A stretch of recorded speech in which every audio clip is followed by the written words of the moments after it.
to deal with the other aspects of the case that go into realms of the occult. I omitted them from the first blog and videos because I felt that I didn't want any skeptics to reject what I was saying and not actually hear the facts. So now I'm entering into that area which is quite hard to put into facts, but I'll try. Well, first of all, the mother came into the service. When she came into the service, she didn't behave like a normal crack cocaine user did behave. I'd worked with crack users for many years and worked with a couple of thousands of them really, and I'd learned that there was about 6 categories, whether I had distinguished 6 categories of which any crack user would fit into. But with this case, she didn't fit into any of them categories. She smoked hardly anything, and what she did smoke, like one rock, she couldn't complete. It was too much for her. She was seemed quite a manic person anyway, and yet she behaved like a person who was using 24/7, but she wasn't actually using hardly at all. She was very hyperactive, very manic, thoughts were erratic. In articulating what she needed to say, it came in pieces. It was like pieces of jigsaws were coming forward. There wasn't a constant flow. So to gather the information from her of what had happened was quite difficult because she would switch from one topic to another. And so it took me quite a while to gather what was going on. I was at that time writing a book on how to stop using crack, but it was with those 6 styles of users in mind. So now I knew I had to stop and learn, because there was obviously a 7th type that I hadn't come across before. I had met this client before, a few years previous in '96, where I'd set up services for crack users to do weight training and was teaching their weights. She was a client of that service but wasn't a crack user then. She claimed she wasn't a crack user, yet I felt that she was and told staff, no, I believe she is, because her energy, when you work with so many crack users, in the end you learn to sense them, and that's what I was picking up, but she insisted to them she wasn't. And at a later stage, when I asked her, she was honestly being honest at that time and saying that she wasn't using because she wasn't using, she was using pills at that time. But it's strange how her energy gave off that she was using. I had quite a lot of power up until that point with social services, in that if I asked for clients to receive certain services, that they went along with what I said. But in this situation, I experienced something completely different and a resistance that I had never come across before. I asked, as soon as the mother arrived and I assessed and found out who a social worker was, I straight away contacted that social worker and asked, could I arrange to have a meeting with her. This was stalled and didn't really happen, and it happened because, in the end, because the mother wasn't getting the contact with the child. So through arranging a meeting to see what was happening there, I got to meet the social worker that had been allocated. By that time, it was about 4 weeks after, and the mother had been clean all that time and was looking very healthy, very shiny. I pointed this out to the worker, and she said, yes, she does look a lot better, but there's no way we're ever going to give her the child back. The child's up for adoption, and we will never give the child back. So I said, no, we will fight you all the way for that then, because now the mother was recovering very well, and there was no reason not for the child not to be returned. Normally, social workers and guardian ad litem come and visit me and try to work a way forward for a client. But this time, no. In this case, no one came, no one asked, no one was interested in discussing a way forward.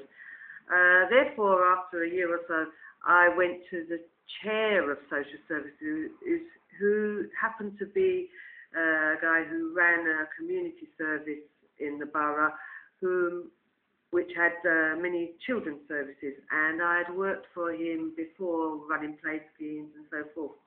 And so I went to him and asked what he could do for me with this case, because I felt that it was just obstruction and no one was really wanting to return the child to the mother, and the mother was doing really well by this stage, and it didn't really make much sense. He said he had an appointment with social services that day, so he would go and sort it out, leave it with him, which I did. Following on from that, forms came through the post for the mother with pretty pictures on. I'd never seen forms like it. They were so nice at saying what did the mother want from the case conference and so forth. We attended the case conference and everyone was on good behaviour. Except when we introduced ourselves around the room, the social worker introduced herself and stated her name, it's quite an unusual name that she gave. But I had previously met the social worker by that name, and she was a lot younger, she was fitter, she was quite an attractive woman, where this one was fat and ugly and a lot older. So I pointed out, no, you can't be that person, but she just calmly said yes, she was her, and she changed her hair since then, and maybe that's what it was, is she changed her hair. I knew it wasn't anything to do with her hair, but just said, okay, yes, maybe you've changed your hair. At that case conference, no, they carried on just talking about adoption, really. But after the case conference, then the guardian ad litem did decide she would come and visit me. And she came and asked me various questions, but amongst them questions, she was asking me, who do you know in social services? So I informed her, yes, I knew the chair.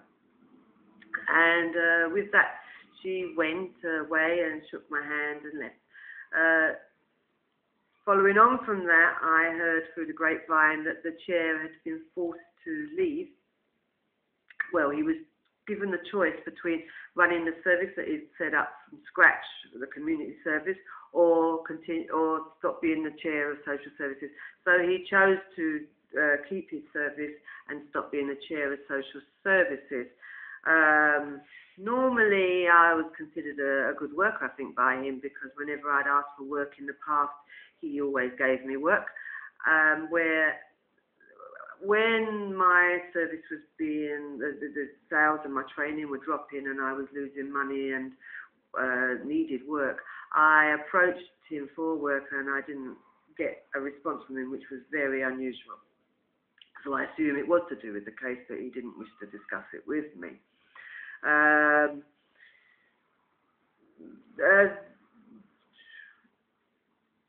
The services then went back to obstructing the contact with the child and various other things.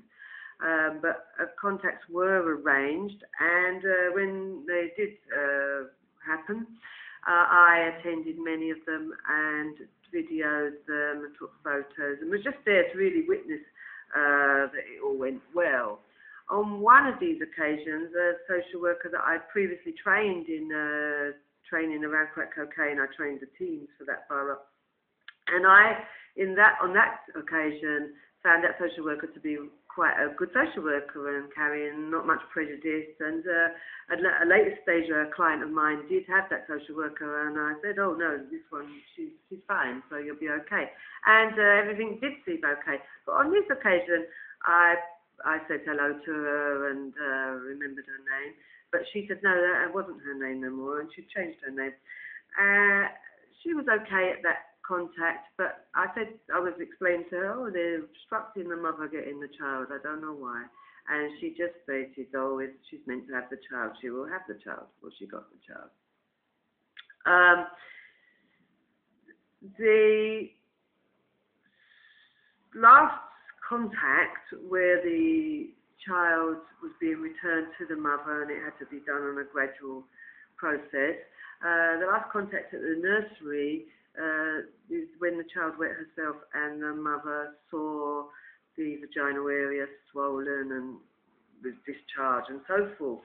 She called over the social worker at that time to have a look at what she was witnessing, but in a later meeting, their notes from that day had disappeared, but social services didn't seem to be concerned with such things. Following on from that last contact, they went on to bring the child to the mother at home. On the last contact of where the child was with the mother at home with a social worker present, the child was jumping up and down on the bed, and the mother noticed the chain around her waist. She'd noticed the chain before when the child had been brought back from Ghana at the assessment that was done by the independent assessor, social worker, but didn't think anything of it at the time. But now she was jumping up and down on the bed, and she saw that the chain was rubbing her skin area. So she looked for the clasp to undo it, but she couldn't find the clasp. But she wasn't going to have that, so she broke the chain. The social worker present said, "Oh, I don't think you should be doing that," but she broke it. The child went into a trance as she did this, just staring. But then after that, she seemed quite free. So that was there. The chain, when I came the next day, she told me about what had happened, and I said, "Oh, let's go and put the chain somewhere because we might need it for some reason in the future." We put it outside in somewhere that was nature and in a container that had rainwater in it, just by fact it did. We're on the way to the place where we placed it. I had it in my pocket. I was feeling a flu come over me. But as I put the chain in the container with the water in, it instantly disappeared. So it was like I associated the chain with that was what was causing me to feel flu.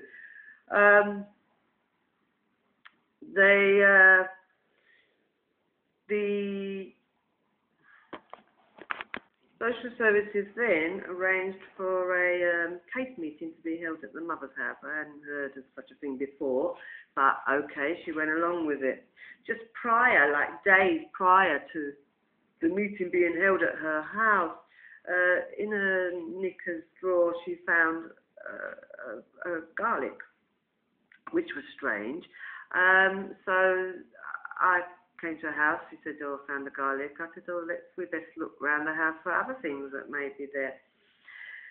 In the cupboard in the hallway, we found an old curtain that had been in her previous home where she lived with another child of hers, and which was strange. And then in the bathroom cabinet, we found 2 old crack pipes that she used in the house that she had the curtain in previously. She hadn't had them pipes in the house, and it was strange. It's like someone put them there, maybe to mess up that meeting. But anyway, we removed the things from the house, and when she went and put the pipes in the bin out in the street, we drove away, and she put them in the bin in the street. As she put them in the bin, she felt a stabbing pain in her heart, really. Well, I'm just telling you the situation. I don't know why.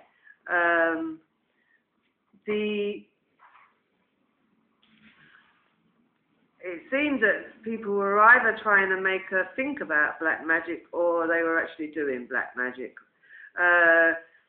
Regarding this, my knowledge was very limited. I had a case before of a client who was feeling she was under some sort of attack, and I went and explored what could be done about such things, but I didn't really learn it in no big detail.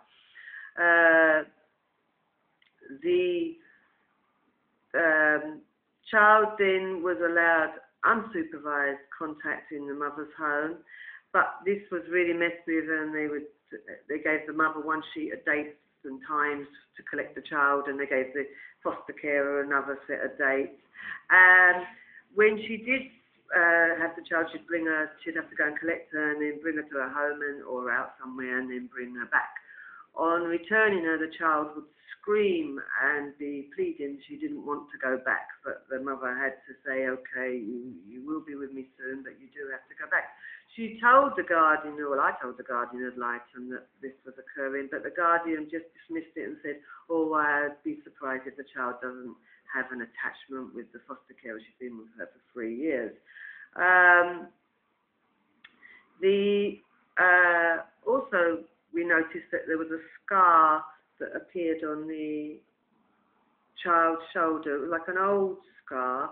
We pointed it out to social services, and the social worker said that he did look at it. Well, he wrote in his report, he looked for it, but he couldn't find it. Soon after she came to live with her mother, it was very soon, because the mother was allowing her to settle into the home and sort of allowed her to do more or less what she wanted to do to find her way. And the mother was a singer, so there was a microphone there, and also the TV there. And the child seemed to be going from singing on the mic to watching the TV, and kept switching from one in one and then one in the other, and like only for a few minutes of each, as if she couldn't make up her mind what she wanted to do. But then after maybe 10-15 minutes of doing this, she just stood in the hallway and screamed.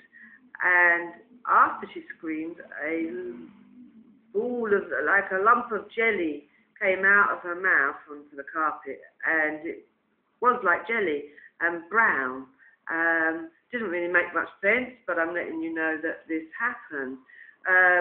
Also, when the mother did come sometimes to collect her and would take her to McDonald's, if she went into the toilets, then the child would somehow remember the chain that the mother had taken and ask, where's the chain? Then the mother said, oh, I put it somewhere safe.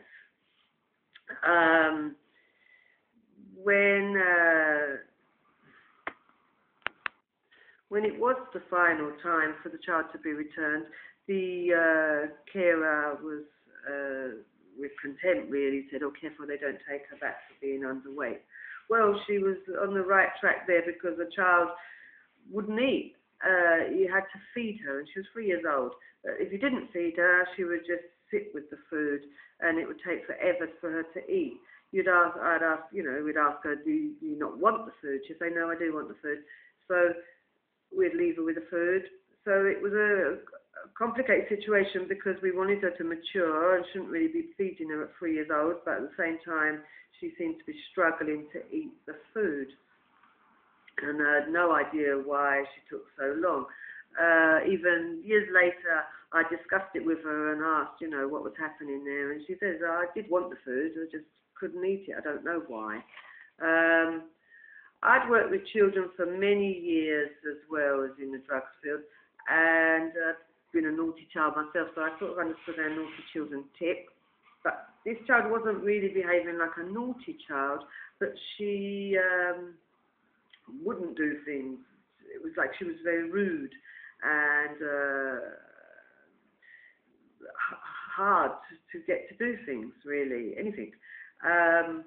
And what I found was, if you promised her a reward, then there was no way she was going to do things. It was as if a reward worked back to front. Punishment wouldn't work either. It might work a couple of times, and then it didn't work after that. So we found that the best thing to do was to ignore her. And if we ignore, not her like, not giving her attention, but ignore what she was doing, ignore the fact that she was taking so long, and then that actually seemed to bring the results, although it required a hell of a lot of patience. Over time, she learned to push herself to do things. At nursery, when she wasn't nursery, and it was only for a short period of time because they cut her hair, she used to bring her art out, and the other children used to bring their art out, but she'd bring her out to take home. But the teacher would say, no, you can't take yours today. And mother really never thought much of it till we sort of learnt more later. At home, she was struggling with doing anything creative. You'd say, oh, here's a pen and paper, here's some colours. She didn't really do anything much. If she did do anything, she would draw rainbows, even if it was just in one colour, rainbows, snakes, and then what she called evil eyes in the belly, which were two black circles, quite big black circles, filled in. And they were the evil eyes in the belly. Never did quite understand what the evil eyes in the belly were.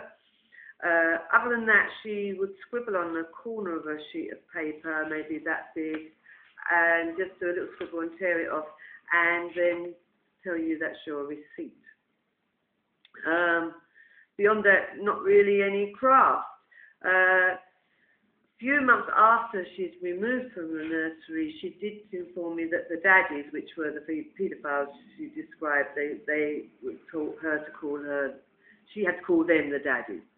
And so she referred to them as the daddies.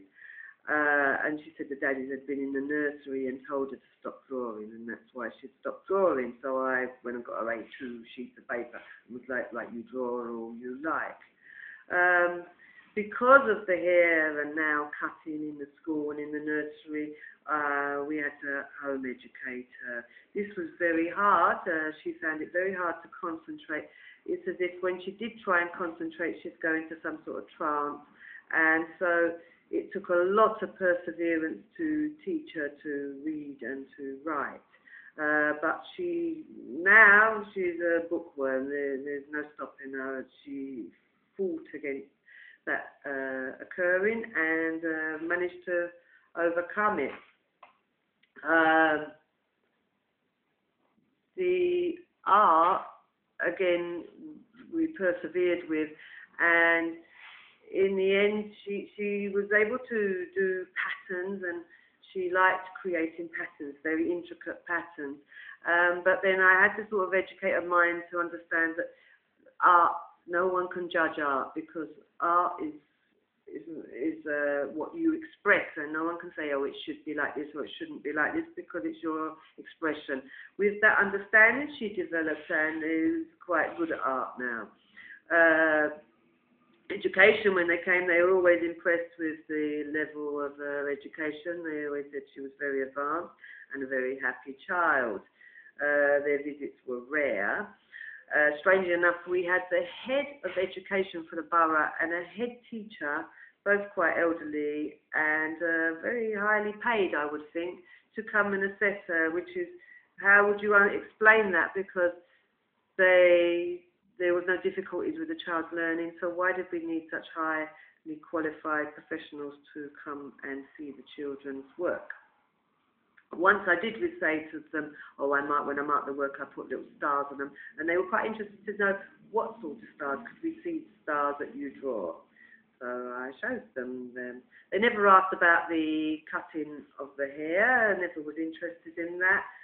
And years later, the child as well told me that the head of education, she had recognised her from, in the nursery, she had been in a different borough, and she'd read some stories there. And I asked her, well, why didn't you tell me this before? But she said, yes, she wasn't able to, she don't know why. And that happened quite a lot, that things that she couldn't seem to tell me at the time, but at a later stage she was able to tell me, and she couldn't understand why she wasn't able to tell me at the time, but she knew that she knew at the time, but she couldn't say it. For a Christmas, I think it was the second Christmas, Mother bought her a doll. She had a doll previous to that when she was in care, which she seemed to really love. So we bought a doll very similar. But this doll she didn't treat nicely. She punched it in the face. She bit its foot, so it had a piece of foot missing. She would sit with it on her lap and put her hand up its T-shirt, or she would lay it on the bed with its T-shirt up and its knickers pulled down, obviously expressing what was happening, or had happened, sorry, to her. She had, when she was returned, she came with hardly any clothes, but a suitcase full of little teddy bears, little soft toys. But she didn't like them at all, so we just threw them away. And later she again expressed, no, she never liked dolls and she never liked teddy bears.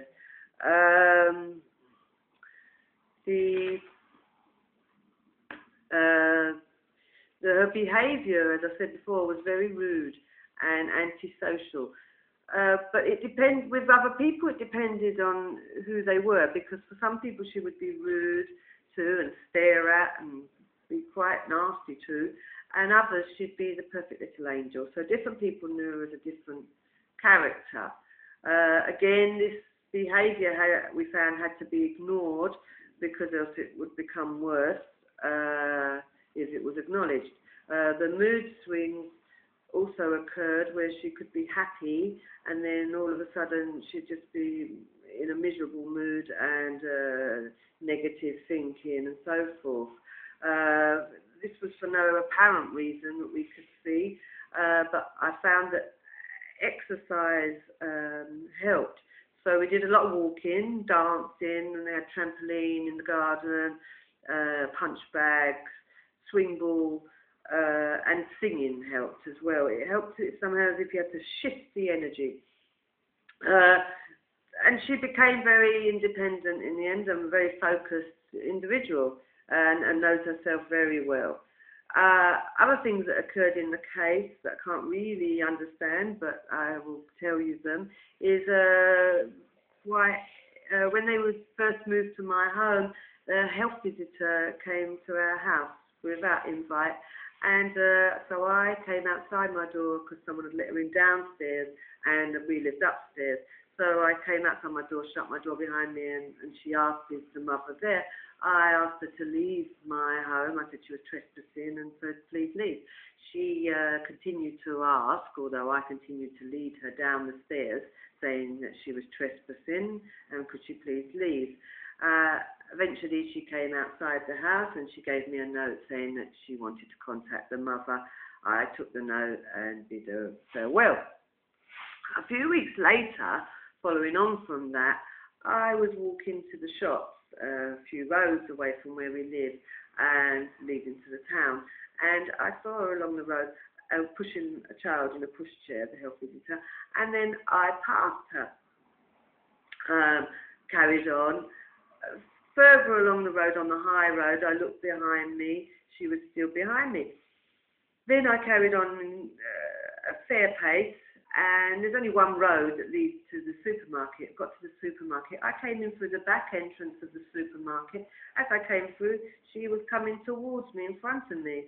And in time-wise, it shouldn't be possible that she could do that. But there she was in front of me, without the child this time, and looking at me like to surprise me in a way, although I wasn't surprised because I'd seen strange things been going on for quite a while. The same sort of thing happened to the mother once she went to return the child to the carer, and then she walked away from the carer to the bus stop, which was down sort of the end of the road, and there's no other way to get to the bus stop, and when she got there, the carer was there at the bus stop with another child. So these things happen, but it's hard to explain why. When we'd go out sometimes, we'd see the social worker that was dealing with our case in like shops that wouldn't be in the area where she was meant to be working. If we went really far away, like we went quite a lot to the seaside and nature places all over the country, we'd see people that weren't the same people, but they were looked like. They were like looky-likeys. They looked like the workers that were involved, but they wasn't them. So, strange things. Many other things that are very hard to explain, but I will leave them out because it gets too complicated. Once I was in a pound shop with the little girl, and it was in another area, and all of a sudden I fell over backwards, and I don't normally do things like that. And as I got up, I looked to my side, and there was a woman there. I don't know, she might have been African, I don't know. And I looked at her and sort of smiled with embarrassment, really, of like, oh, stuff fell down. But she just looked at me with contempt as, yes. And I sort of could sense it was somehow she was responsible for me falling down, although I couldn't tell you how. And then as well, another time on the bus coming back from the same place, because of the gang stalking, we learned to just ignore people, really, that were sort of doing things a bit strange. And so I was sitting on the bus with the child next to me at the front, and then I had someone behind me, African again, with that sticks that they sort of use with tassels on, and she was sort of whacking, well, not whacking, but gently hitting it on the back of my chair, and sometimes it touched me, but I, again, just ignored her. Now, when it comes to the professionals that were involved in the case. I've worked for a long while, I'm a psychologist, and I feel quite good at detecting if someone's intents are not right. I can pick them up. But with these people, that's what puzzled me, is they seemed so sincere, and yet I knew their agenda wasn't sincere, but they appeared and came across sincere. It's legal, and I did film them with CCTV and dictaphone when they visited, because they would write in their reports one thing and be saying another thing at the home. So I felt to film them, and then I did at least have some sort of evidence. It did seem to deter them a lot from being worse than they were, and they were aware that the cameras were there, because when we'd leave the room, they'd point to them and signal that the mother's mad, or others would point to the cameras and so forth. When I analysed the videos, that's when I was able to see there was something quite peculiar, and that was that I'm a smiley person. I'll smile a lot, and it doesn't matter. I know that the agenda was bad, but I would still carry on smiling. And when I'd smile, they in a way are obliged to smile back.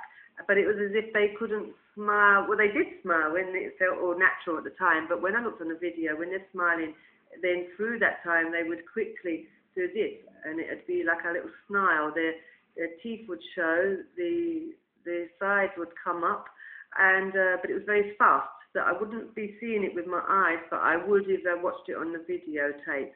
Each of them showed this mannerism, and so I'm just letting you know here. Another time they brought in an African social worker just on one occasion for me, and she was like, they were asking about the child's education, and I was showing her, oh, this is her English workbook, and with that her eyes went yellow, and I've never seen anything like it in my life. And so I thought, oh, I said something that's excited you, I better shut up. So I did shut up. After they'd gone, then I asked the child, had she ever seen anyone's eyes go yellow? And she said, yes, she had seen their eyes go yellow many a time. One of the times, which I'll get to, is, as I said earlier, the child had this scar that appeared on her shoulder. And with this scar, what was also interesting is sometimes it was there and sometimes it wasn't. Sometimes it was very faint. Well, one occasion I asked her a few years later, oh, do you remember the scar that you had here? And she said, yes. And I said, do you know how you got that scar? And she explained that someone used a very sharp, she said it was a very sharp knife, and they put the knife into her shoulder, and then they circled her arm, and she demonstrated once, twice, and she said, oh, they circled it twice. And I said, oh, did they ever cut you anywhere else? And she said, yes, 2 times in the stomach. And sometimes it was African, sometimes it was a white guy also that did it. And she said on them occasions their eyes went yellow also. Well, that's what I've covered here today. I feel it is my responsibility to tell people what has gone on, and you can make your own minds up whether what you think about what I'm saying, but I feel that I should be telling you. So that's the end of the video on occult. I've got one more left to do, which is on gang stalking aspects of it. Goodbye.